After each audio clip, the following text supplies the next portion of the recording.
আপনার তো হাজবেন্ড মাশাআল্লাহ হি ইজ ওয়ার্কিং, আপনি কাজ না করলেও হতো। So, আপনার কাছে কেন মনে হয় যে আপনি কেন কাজ করলেন, number one, and why a women needs a financial stability? আমি কেন কাজ করি সেটার উত্তর আমি তোমাকে বলবো যে ইটস সেলফ স্যাটিসফ্যাকশন, নিজেকে স্যাটিসফাই করার জন্য। এবং ফিনান্সিয়াল সাপোর্ট তো অনেক পরের কথা। কাজ করতে চাই, কাজ করতে ভালো লাগে, সেটা থেকে যে স্যাটিসফ্যাকশন পাই সেটাই সবচেয়ে বড় আসলে।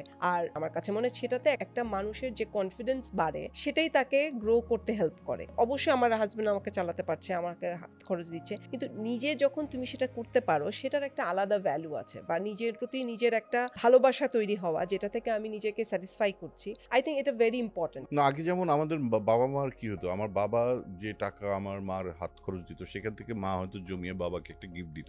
ও কিন্তু ওর কামানো টাকা থেকে আমাকে গিফট দেয়, এবং আমার সব দামি দামি জিনিসগুলো কিন্তু ওর দেয়া। আমার মোবাইল, আমার সানগ্লাস, এবং বেশ দামি দামি। আমি বাহ, শপাহলিক And বউ you're পেয়েছে। happy, না, right? না, আমি হ্যাপি যে তোর আমার বউ কাজ শপাহলিক করে, বউ পেয়েছে। আমার বউ তো কাজ করে দেখে আমাকে সুন্দর সুন্দর জিনিস গিফট করে।